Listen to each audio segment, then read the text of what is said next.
Vanderlan Cardoso, do PSD de Goiás. Vanderlan Cardoso, apoiado pelo presidente do Banco Central, Roberto Campos Neto, apresentou uma proposta de emenda à Constituição, chamada PEC 65 ou 65, como queiram, que propõe mudanças no Banco Central.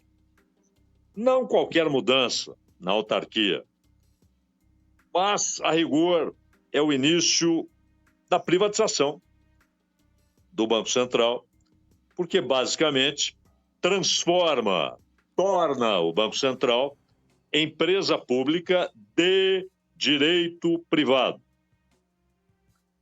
E as manifestações foram muitas, embora sem a atenção que o caso merece por parte da imprensa, e, portanto, a sociedade talvez ficasse sem lidar com o assunto, conhecer o assunto, se não fosse o barulho feito pelos funcionários do próprio Banco Central. Porque eles percebem um ataque não só às suas carreiras, mas ao fundamento da existência do Banco Central, do porquê de existir o Banco Central, do papel que ele tem nas políticas públicas, do papel que ele tem perante a sociedade brasileira. Essa PEC 65 do ano passado, a proposta, propõe transformar o Banco Central em empresa de direito privado. E aí, claro, imediatamente haverá uma transferência da condição de seus funcionários de regime jurídico único para o de empregados públicos CLT e, portanto, podem ser demitidos sem justa causa, desde que os pagamentos sejam feitos.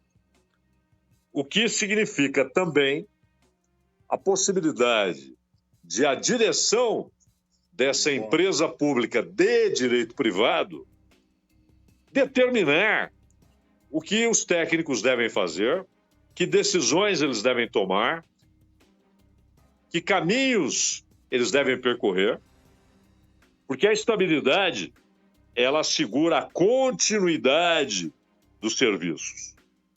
Ela não protege só o servidor, ela protege o próprio Estado e, mais importante, protege a sociedade brasileira contra interferências que podem e que serão contrárias ao interesse público. Então, esse tema colocado pelo senador, e que, aliás, teve apoio do Rogério Marinho, do PL do Rio Grande do Norte, da Damares Alves, do Nelsinho Trade, Damares do Republicanos do Distrito Federal, ex-ministra, conhecida, Nelsinho Trade do PSD do Mato Grosso do Sul, mesmo partido de quem propôs, aquele partido que o Malafaia diz que é aliado do governo. O Eduardo Girão, do Novo, do Ceará, que o Elon Musk deve chamar de Girão, segundo o próprio Eduardo Girão, né? O Flávio Bolsonaro, o Marcos Doval, Flávio Bolsonaro, PL Rio, Marcos Doval, Podemos, Capixaba, e o Cleitinho, do Republicanos de Minas Gerais. Essa turma toda está apoiando essa proposta de emenda à Constituição que transforma o Banco Central do Brasil em empresa de direito privado. E aí, houve uma votação interna. O que os servidores acham, né? Então, 74,5% votaram contra a PEC, independentemente de alterações.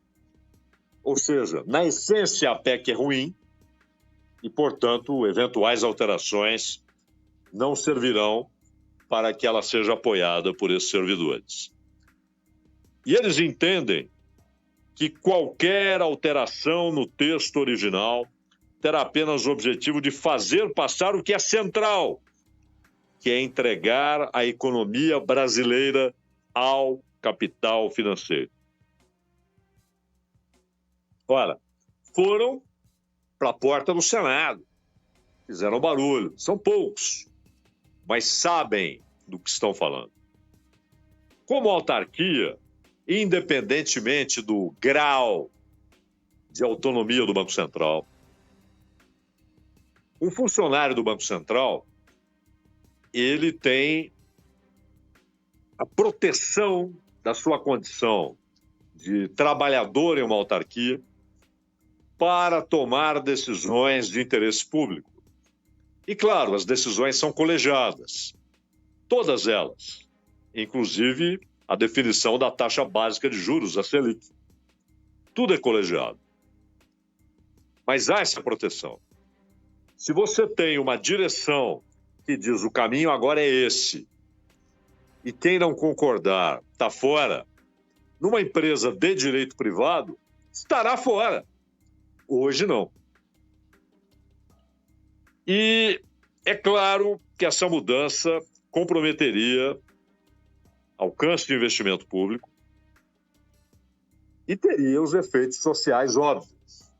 A partir do momento que você entrega o Banco Central ao capital financeiro. Mas não, continua sendo empresa pública, porém de direito privado.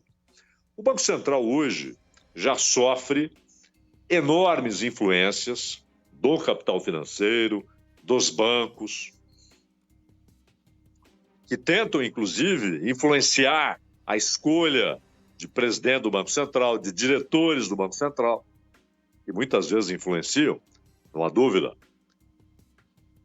E não é incomum que nós tenhamos na presidência do Banco Central e na sua diretoria porta-vozes do capital financeiro, porta-vozes do sistema financeiro. E é claro que isso influencia decisões tomadas a respeito da taxa básica de juros. A taxa básica de juros, ela regula, determina a direção que vai ter a dívida pública. Ela deixa o governo mais ou menos endividado, ela torna o serviço da dívida menor ou maior, ela determina quanto do dinheiro do povo será destinado exclusivamente para o sistema financeiro, para o pagamento do serviço da dívida. Além de encarecer o preço do dinheiro, encarecer o crédito e tornar investimentos menos atraentes e, portanto, fechando a porta para crescimento econômico e para geração de empregos e, portanto, para crescimento dos salários e crescimento da renda. Não é por acaso que o Roberto Campos Neto está demonstrando preocupação com o que ele chama de um ligeiro crescimento da massa salarial. Um ligeiro crescimento tímido, acanhado, da capacidade de compra, do poder de aquisição dos trabalhadores. Ele diz, isso aí vai produzir inflação. Está mandando todos os recados, porque assim os bancos estão interpretando, e eles têm gente lá que não fazem outra coisa senão interpretar declarações. Ele está mandando recados de que a descida da Selic vai parar. Talvez haja um corte de 0,25. Talvez nem isso. Se preocupado estou, ficarei mais ainda, diz Roberto Campos Neto. Se eu notar que os problemas fiscais se tornarão ainda maiores, que os Estados Unidos terão problemas com a inflação, isso pode levar simplesmente à interrupção da descida da Selic. ele nem precisa fazer. Afinal, repito, a decisão é colegiada. A posição dele pode ser derrotada na votação do Copom. Mas basta ele dizer e o mercado financeiro, né, passa a agir naquela direção.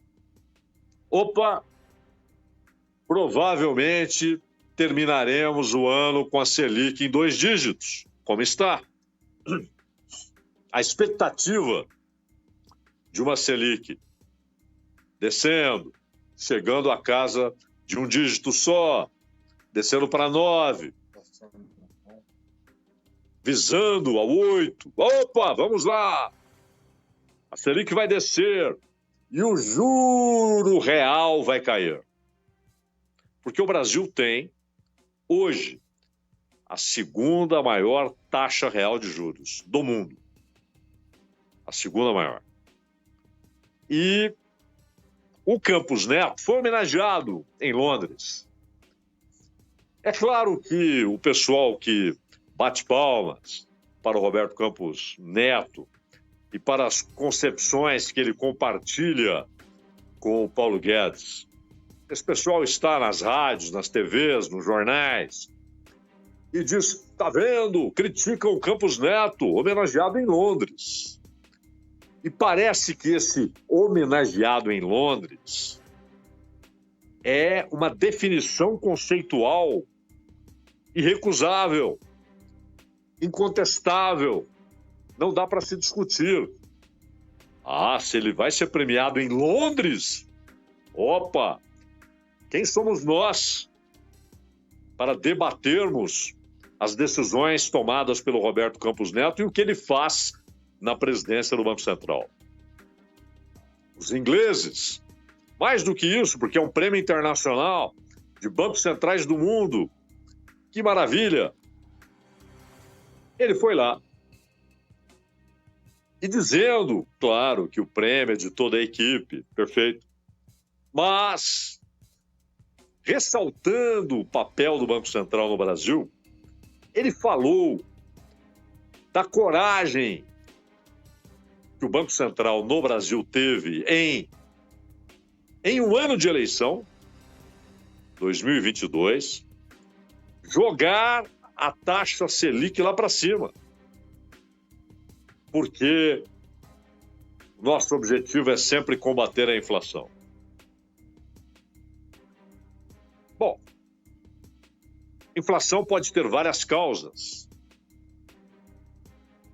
Ela sempre está ligada a desequilíbrio entre oferta e procura, mas o que causa esse desequilíbrio vai determinar qual o remédio eficaz, qual a medida eficiente para combater a inflação ou a recessão.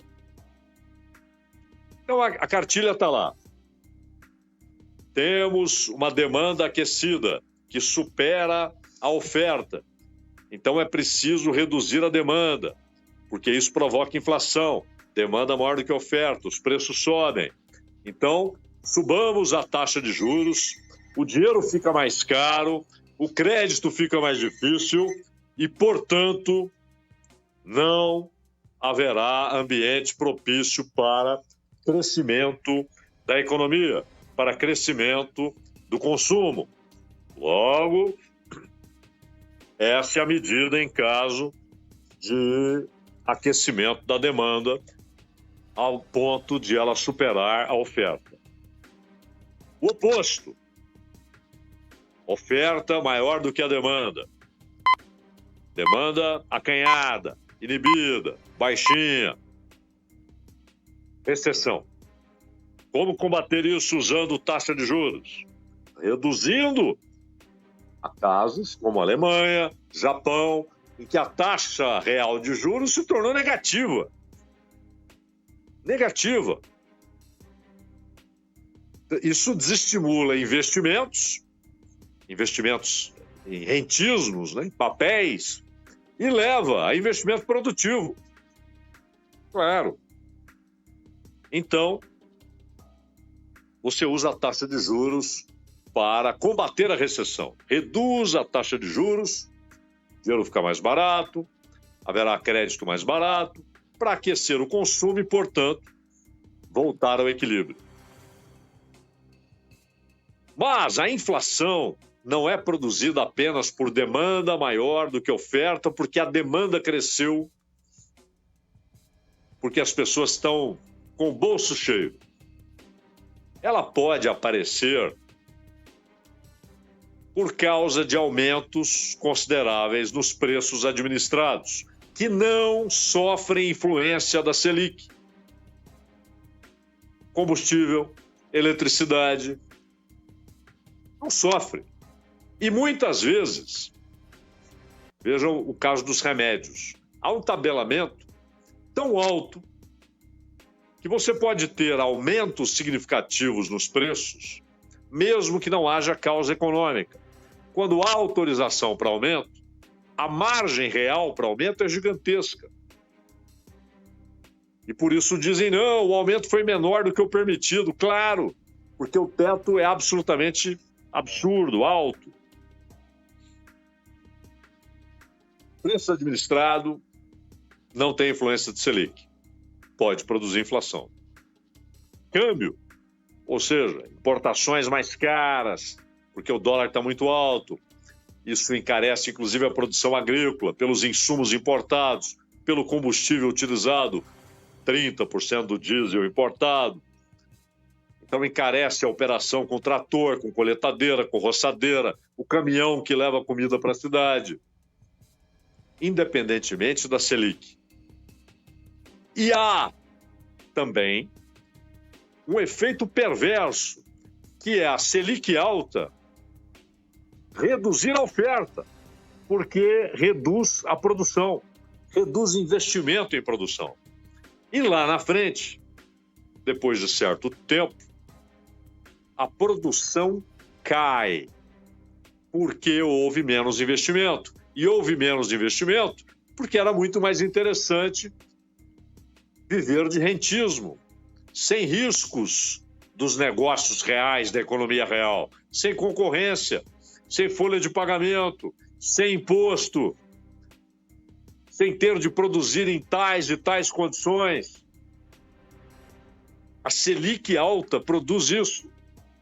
Lá na frente, ela gera problemas na oferta, além de questões internacionais.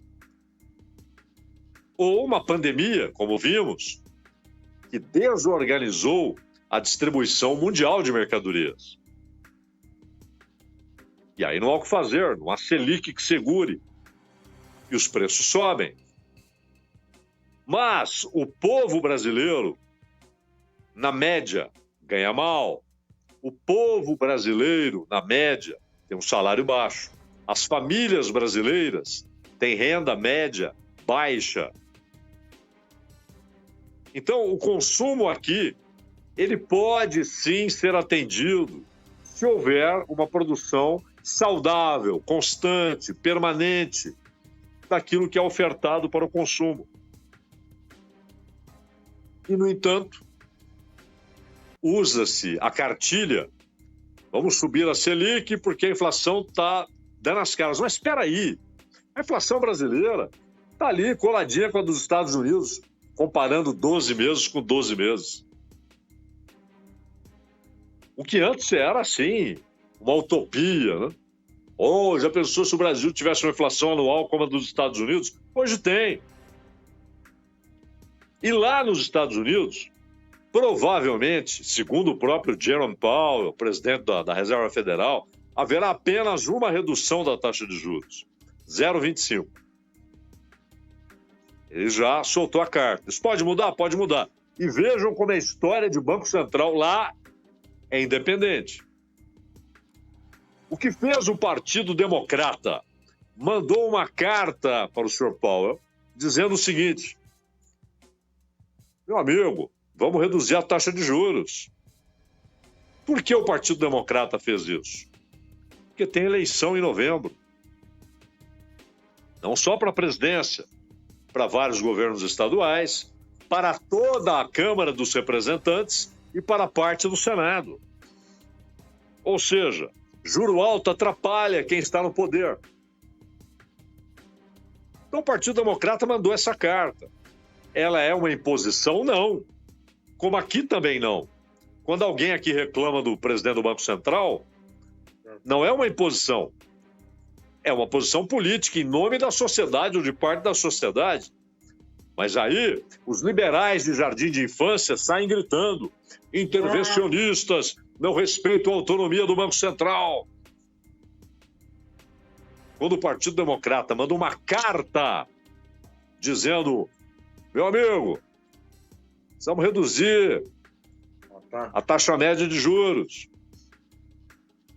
eles não saem gritando. Os Estados Unidos.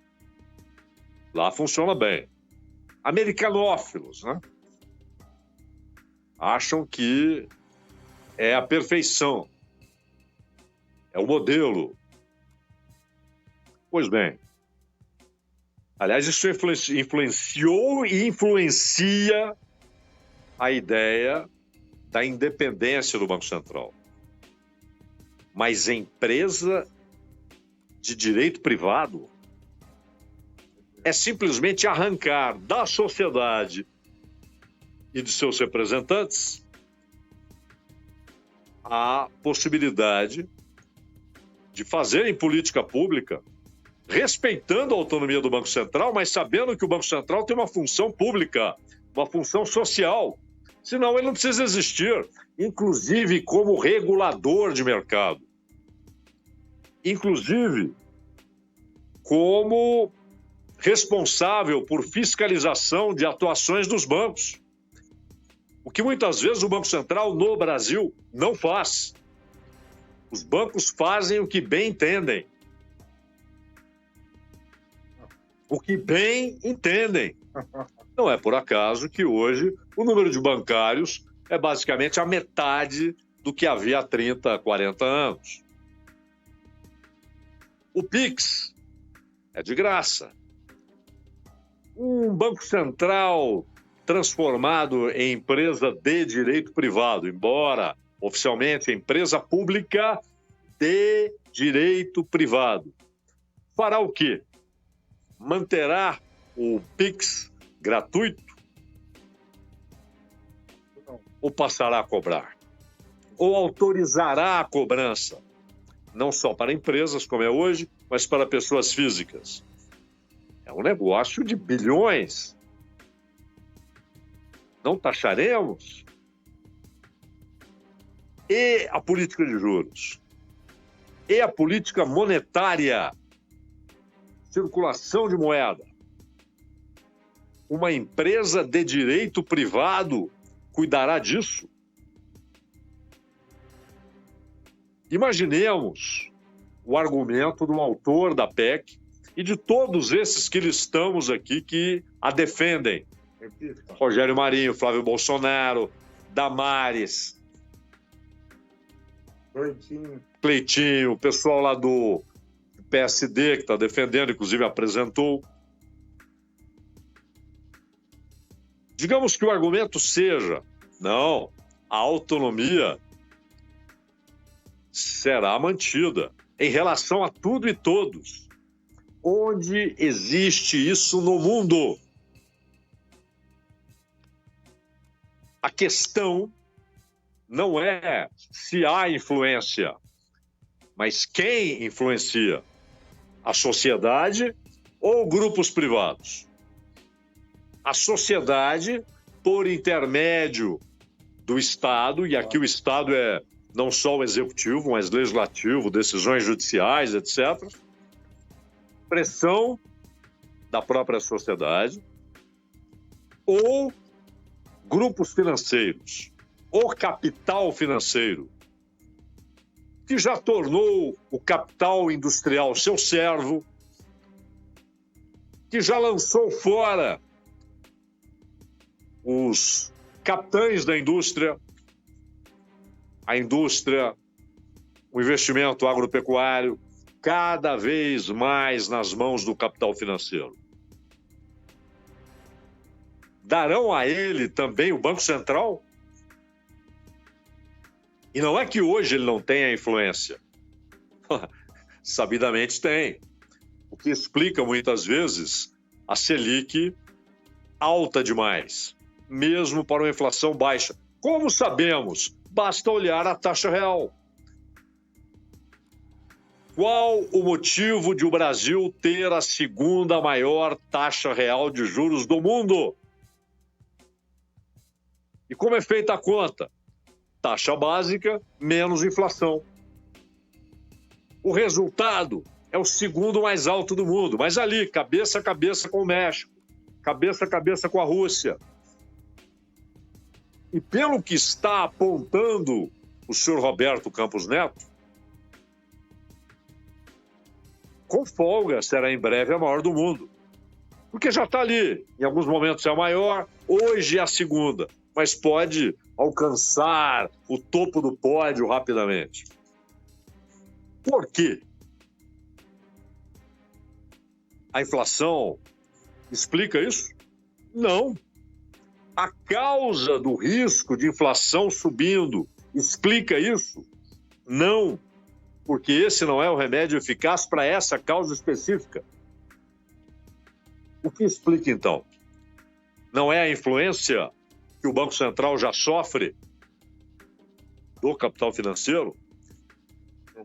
E aqui, capital financeiro não são só os bancos, mas também corporações que têm uma atividade fim distinta do rentismo, mas que hoje ganham muito mais dinheiro com o rentismo do que com a atividade fim.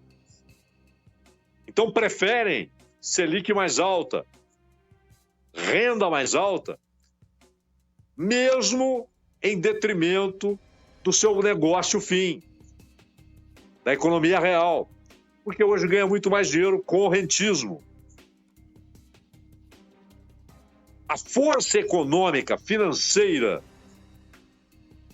dessa turma, desses grupos, não toca o Banco Central? É claro que sim. Mas torná-lo empresa pública de direito privado lançará seus funcionários na vulnerabilidade do mercado privado de trabalho, CLT, e, claro, deixará o Estado sem capacidade, a não ser berrar, gritar, escrever, falar, discursar, mas sem capacidade real de interferir em decisões do Banco Central. O Estado não, a sociedade. É isso que está na PEC 65. Ela é portadora desses interesses, meu caro Ronald Gimenez. Este é o Bandeirantes Acontece.